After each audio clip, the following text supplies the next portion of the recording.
Passons maintenant au sujet suivant. Nous parlons du Cameroun. L'opposant Maurice Kamto, principal opposant donc au président Paul Biya, a appelé vendredi avec d'autres opposants les Camerounais à sortir nombreux mardi, réclamant un cessez-le-feu dans les régions anglophones et la réforme du système électoral si ces deux objectifs républicains ne sont pas satisfaits après des marches pacifiques organisées mardi 22 septembre. Les co-signataires de ce communiqué affirment que d'autres manifestations pacifiques appelant au départ de M. Paul Biya seront organisées. On dirait, Pasteur Edo, que la prison n'a pas ramolli Maurice Kamto. Maurice Kamto, vous savez, n'est pas de la dernière pluie. Hein. C'est un acteur incontestable de la politique ivoirienne. Bon, donc, il a fait une option, il a une conviction finalement, c'est de se débarrasser du vieux Paul Biya. Et même après avoir été incarcéré, après avoir été emprisonné, il revient encore tout à Gaillardi pour la lutte. Et maintenant, est-ce que les conditions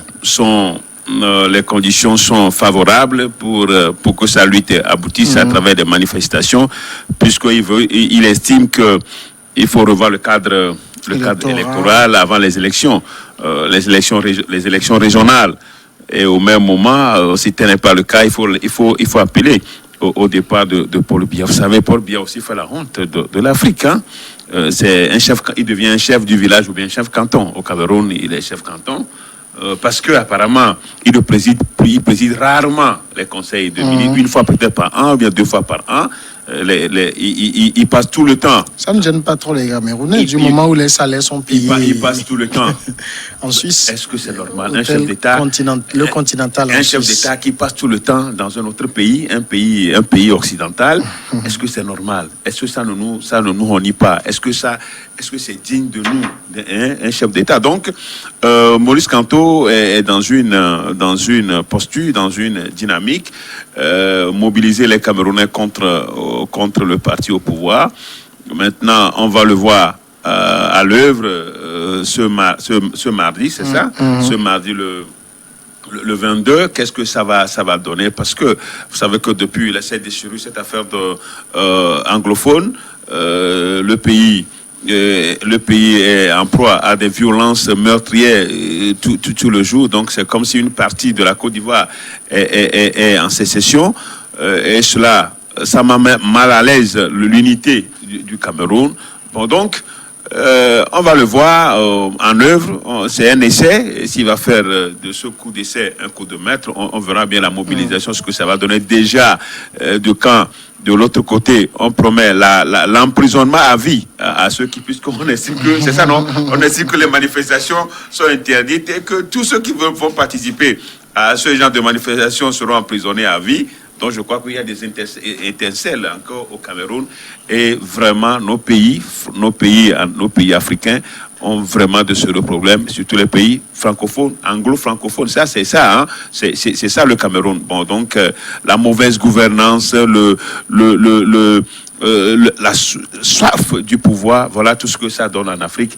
Paul Biya au pouvoir, il y a combien d'années, hein? Il y a combien d'années, je ne maîtrise même plus, je ne sais pas combien d'années il est au pouvoir. Ça fait 38 ans. Ça fait 38 ans qu'il est au pouvoir. Bon, donc vous voyez ce qu'il est en train de faire de ce Cameroun, ce beau pays. C'est dommage. Maintenant, on attend voir ce que ça va donner, ces mobilisations. Est-ce que ça va ébranler le parti au pouvoir? On attend de voir. Est-ce que Maurice Kamto peut à nouveau mobiliser?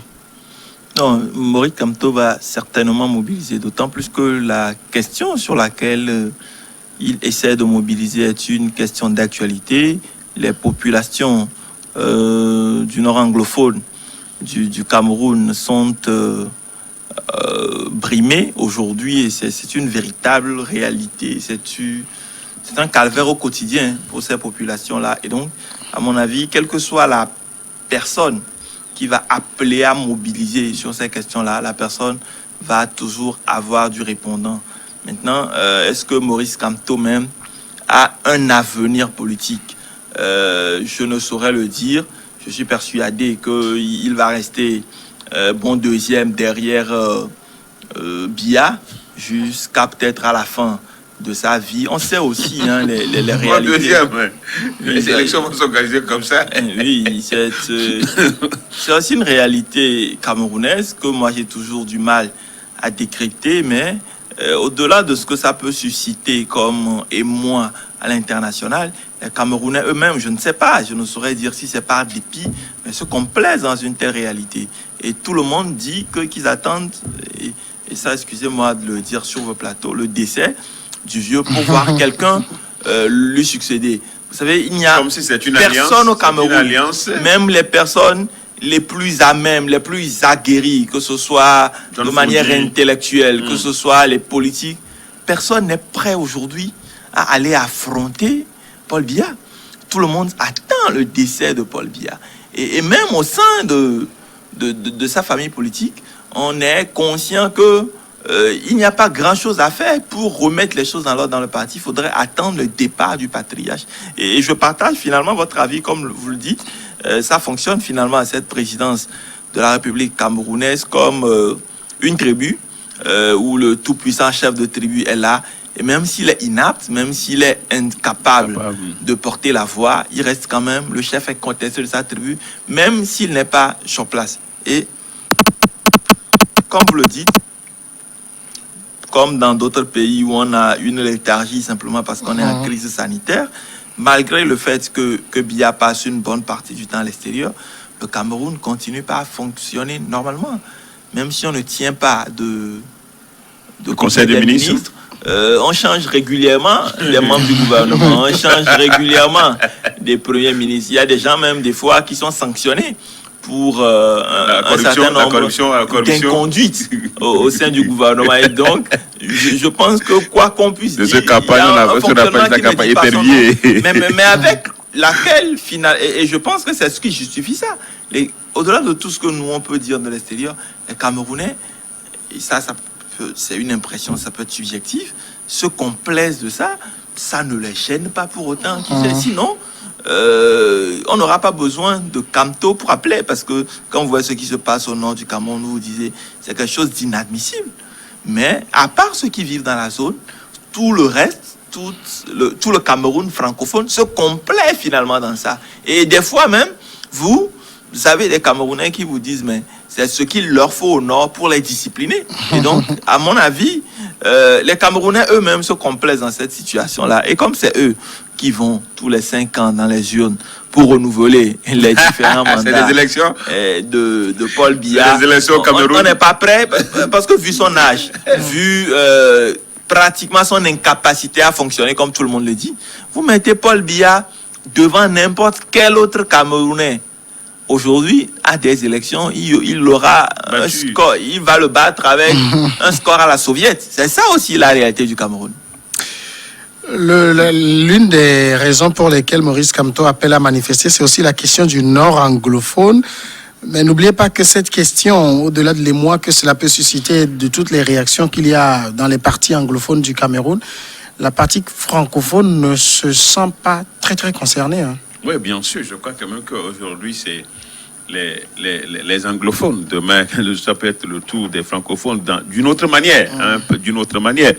Ce qui m'agace, c'est, combien me fait mal, je crois, l'impression de Marc n'est même pas subjective, mais elle est objective, parce que c'est comme si les Camerounais se plaisent. On ne peut pas. C'est un peu la donne, peut-être au niveau de l'Afrique centrale, l'Afrique de l'Est. Vous avez des présidents de longue durée, et puis bon, ça gêne personne. Oui, mais quand même, quand vous prenez la RD Congo, ça bouge là-bas. C'est-à-dire, c'est des pays où il y a toujours des manifestations. Vous vous rappelez? Il y a l'autre Congo. Vous vous rappelez toutes les manifestations qu'il y a eu en RDC. Donc, je crois que c'est ce pays qui a réussi à se départir des régions. Mais même là encore, ça dépend de ce qu'on appelle se départir. Bon, ça dépend aussi de tête. Mais je parle de l'action, des actions. Ils ne sont pas actifs. Ils ne sont pas inactifs. Quand vous prenez les Congolais de la République démocratique, ils sont toujours, vous voyez, la société civile, vous voyez, vous comprenez, la société civile est tellement avancée, est avancée en aide. Ce n'est pas le cas au Cameroun, ce n'est pas le cas au Congo, ce n'est pas le cas même en République centrafricaine. Vous imaginez, donc, vous voyez, donc c'est un peu ça. Et ils sont tellement passifs, ils sont oisifs, les Camerounais. bon, le salaire passe, les activités... Est-ce qu'ils sont oisifs? Je ne pense pas. Donc, dans toute l'Afrique centrale, les Camerounais sont les moins oisifs. Que diriez-vous des Gabonais, donc? Non, je parle, c'est la même contrée de l'Afrique. Oui, les Gabonais aussi. C'est la même zone. Hein, les Gabonais comme les Camerounais. Bon, donc, maintenant, la situation, ce qui peut quand même susciter d'un soulèvement populaire par solidarité, c'est le fait c'est la situation que vit la partie anglophone. Mais comme vous venez de le dire, on a l'impression que ceux qui sont de la partie francophone ne sont pas concernés. Hein, sont là et regardent la situation s'embraser de l'autre côté. Il y a une réalité au Cameroun que les gens feignent de ne pas voir. Et moi, j'ai discuté avec un acteur de la société civile camerounaise qui me disait clairement que le Cameroun est extrêmement divisé. C'est-à-dire quand ils sont même à l'extérieur, quand vous avez un Camerounais et on lui dit l'autre est ton compatriote camerounais, si celui-ci est de Douala par exemple et que l'autre est de Yaoundé, ils ne vont même pas se parler. Donc regardez la situation. Donc je ne le savais pas comme vous venez de le dire, mais j'espère quand même que l'attente est longue et cette situation un jour peut s'exploser au Cameroun. Le fait qu'aujourd'hui ils sont toujours là inactifs, ça peut quand même régenter une autre situation demain.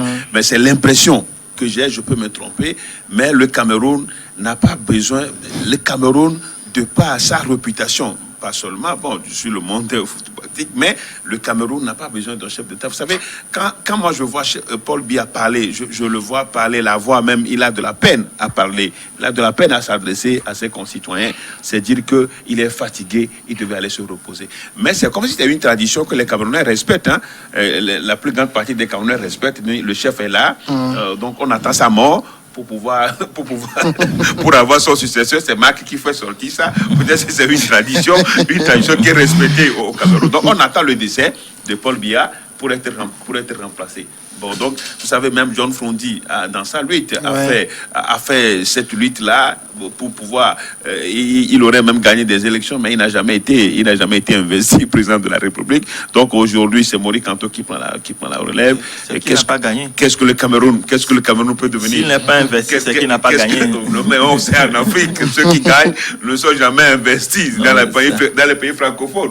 Pourtant, la situation, quand même, mérite comme une attention particulière au nom du Cameroun. Du Cameroun. Alors, finalement, donc, Maurice Kamto est vraiment dans le rôle de nouvelle incarnation de l'opposition camerounaise? Non, c'est un rôle par défaut aussi. Hein. Vous savez, au Cameroun, l'opposition elle-même s'exprime très, très, très mal.